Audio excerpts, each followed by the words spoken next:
It's Tuesday, 28 May. Now, for those of you listening in the U.S., I hope you had a relaxing and peaceful Memorial Day. Welcome to the President's Daily Brief. I'm Mike Baker, your eyes and ears on the world stage. Let's get briefed. We'll start today's show with an in-depth look at the escalating crisis in Rafah. Hamas terrorists launched a significant rocket barrage at Tel Aviv, prompting a fierce Israeli retaliation that has sparked international condemnation. It's almost like Hamas and their paymasters in the Iranian regime knew that if they fired more rockets at Israel from Rafah, Israel would retaliate, and there would be more dead Palestinian civilians and more international condemnation. Israel, frankly, should think about hiring whomever Hamas is using for their public relations and communication strategy. Later in the show, we'll take a look at reports that Ukrainian drones are now taking aim at Russia's nuclear defense system, raising concerns of potential escalation by Western leaders. Also, we'll bring you the latest from Haiti, where the tragic murder of American missionaries underscores the ongoing turmoil in Port-au-Prince, a city still gripped by armed gangs. And in today's Back of the Brief, Iran's military has revealed some preliminary findings in its investigation into the helicopter crash that killed President Ebrahim Raisi, his foreign minister, and 6 other people just last week. But first, today's PDB Spotlight. There was a deadly back and forth between the IDF and Hamas this weekend that's drawing significant condemnation from the international community. Okay, frankly, almost all the condemnation is pointed towards Israel. It all began on Sunday when Hamas terrorists launched a barrage of long-range rockets into central Israel, with roughly a dozen of them fired from inside the southern city of Rafah in the Gaza Strip. The majority of the rockets were successfully intercepted by Israel's Iron Dome system, with alarms sounding in Tel Aviv and other major cities. According to the Associated Press, this was the first long-range rocket attack from Gaza since January.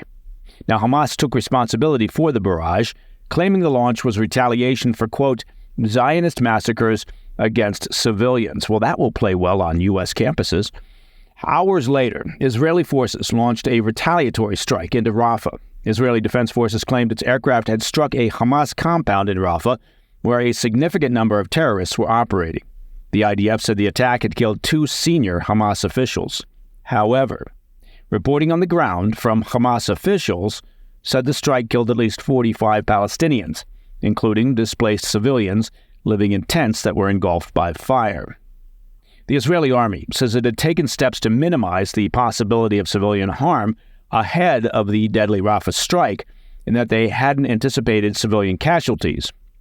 However, in a speech before Israel's parliament on Monday, Netanyahu said, quote, despite our utmost efforts not to harm innocent civilians last night, there was a tragic mistake. He said, we're investigating the incident and will obtain a conclusion because that is our policy, end quote.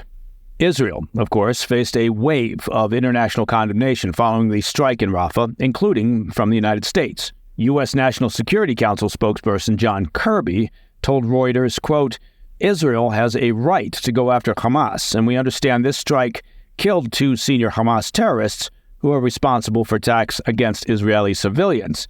But as we've been clear, he said, Israel must take every precaution possible to protect civilians, end quote.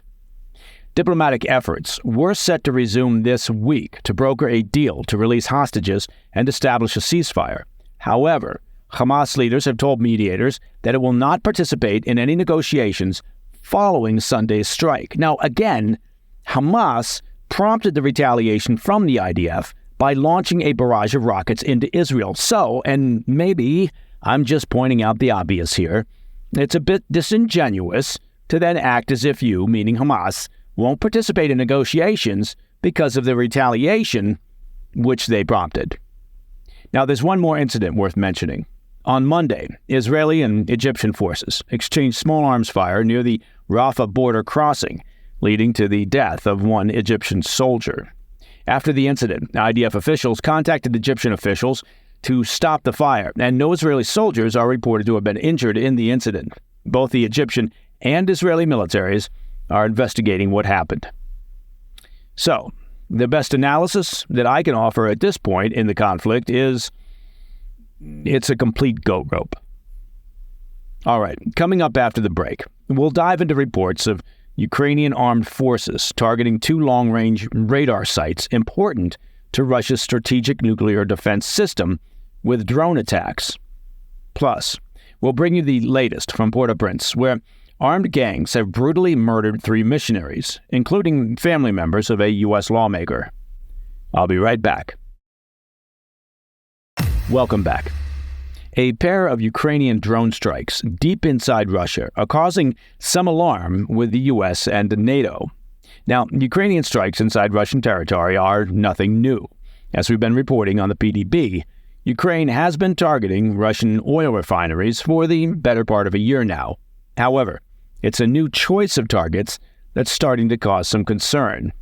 On Saturday, the Ukrainian military confirmed that they'd used a one-way drone to strike a Voronezh-class radar system, a high-tech early warning radar developed by Russia to track nuclear missiles.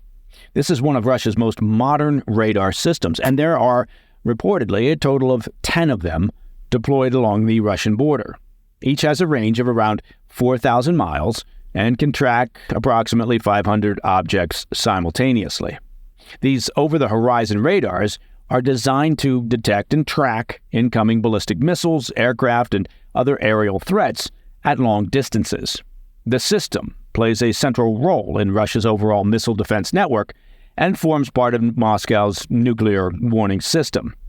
The first system was hit late last week in the Krasnodar border region, and that's along Russia's shoreline with the Sea of Azov and the Black Sea. However, the Ukrainian military confirmed that they hit another one of these sites on Sunday in Russia's Orenburg region. That's more than 1,100 miles from the border with Ukraine, and that's the farthest reaching drone attack on a Russian target during the war so far. When asked why these radars were being targeted, a source in Kyiv told Reuters, quote, "They monitor the actions of the Ukrainian security and defense forces in the south of Ukraine." However, some experts are noting that targeting these radars offers limited tactical utility for Ukrainian forces on the battlefield. One defense analyst from Norway, Thord Iversen, noted on X, quote, "Attacking this kind of target isn't a particularly good idea. It's in everyone's best interest that Russia's ballistic missile warning system works well, especially in times of tension," end quote. These new strikes come as Ukraine continues to lobby the U.S. to lift its restriction on using American weapons to hit targets inside Russian territory. As we noted last week, there's now a major debate inside the U.S. administration, with reportedly Secretary of State Antony Blinken leading efforts to convince President Biden to relax the ban. All right, turning now to the Caribbean. We're getting some tragic news out of Haiti. 3 missionaries, including a married American couple, were brutally murdered by armed gangs in the nation's capital, Port-au-Prince, just late last week. Americans Davy and Natalie Lloyd, aged 23 and 21 respectively, were ambushed as they left their church, resulting in their deaths, along with mission director and native Haitian Jude Montis. The 3 were members of Missions in Haiti, a gospel ministry committed to feeding and caring for Haiti's malnourished children. Natalie and Davy were also the daughter and son-in-law of Missouri State Representative Ben Baker. The tragedy unfolded when the trio were attacked by gang members in 3 pickup trucks. The armed men overwhelmed the mission's security, dragged Davy into a house, tied him up, and looted the compound. Despite being injured, Davy managed to call his father, David Lloyd, the director of the mission, for help, and it did not arrive in time. Shortly after, a second group of armed men arrived, leading to a violent confrontation. Davy, Natalie, and Jude barricaded themselves in the Lloyds' home, but the gang reportedly broke in, shot them, and set Davy and Jude on fire. The bodies were discovered by the local emergency response service. The investigation into the killings is ongoing, with Haitian police working alongside international law enforcement to apprehend those responsible. The White House acknowledged the murders on Friday. A White House National Security Council spokesman said, quote, "Our hearts go out to the families of those killed as they experience unimaginable grief," end quote. The spokesperson went on to call for the swift deployment of a Kenyan-led multinational force to stabilize the nation of Haiti. Meanwhile, the multinational force meant to address the ongoing violence does not appear ready to be deployed anytime soon. An advance team of Kenyan police officials returned from Haiti after recommending a delay in deployment. Kenyan President William Ruto announced that the delay is due to logistical issues such as incomplete base construction and the need for essential resources like vehicles. The deployment will be postponed by at least 3 weeks to resolve these issues. The base is currently reportedly 70% complete, but is still lacking secure storage for an armory.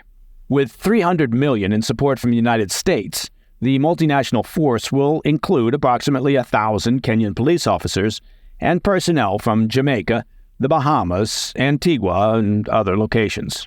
The multinational force will assist Haiti's police officers in combating the gang violence that has plagued Port-au-Prince since last year. Finally, in today's Back of the Brief, the Iranian military is revealing new details of the crash that killed President Ebrahim Raisi just last week, following a preliminary investigation. We'll have those details next. In today's Back of the Brief, we're getting new details about the helicopter crash last Sunday that killed President Ebrahim Raisi, Iranian Foreign Minister Hossein Amir Abdollahian, and 6 others. These findings seem to dispel persistent speculation that Raisi's death was the result of foreign intelligence efforts. As we've reported, President Raisi and his entourage were killed when their aging Bell helicopter crashed in a foggy, remote mountainous region of northwest Iran. They were returning from a dam inauguration near the Azerbaijan border. State media reported that the helicopter carrying the president caught fire soon after it crashed into a mountain, and they stated that there were no signs it was attacked, according to military crash investigators. A statement from the General Staff of the Armed Forces in Iran, which is investigating the crash, was read on state television late last week and ruled out foul play. The initial statement did not assign blame, but indicated that more details would be revealed after further investigation. No bullet holes or similar impacts were observed on the helicopter wreckage, said a preliminary report by the General Staff of the Armed Forces, and that was published by the official IRNA news agency. The report continued, quote, "The helicopter caught fire after hitting an elevated area," and added, "No suspicious content was observed during the communications between the watchtower and the flight crew." The investigation found that Raisi's helicopter had been flying on a pre-planned route and did not leave the designated flight path before the crash. The wreckage of the helicopter was discovered by Iranian drones early on Monday, but the complexity of the area, the fog, and low temperatures hindered the work of search and rescue teams. The General Staff's statement noted that communications between the control tower and the helicopter crew before the crash revealed nothing suspicious. The last communication from the crashed helicopter was between it and 2 accompanying helicopters some 90 seconds before the crash. The Iranian military said the investigation is still in its early stages and that it needs more time to make a final determination on the cause of the crash. And that, my friends, is the President's Daily Brief for Tuesday, 28 May. If you have any questions or comments, please reach out to me at pdb@thefirsttv.com. And of course, as you've no doubt heard, to listen to the show ad-free, become a premium member of the President's Daily Brief by visiting pdbpremium.com. I'm Mike Baker, and I'll be back later today with the PDB Afternoon Bulletin. Until then, stay informed, stay safe, stay cool.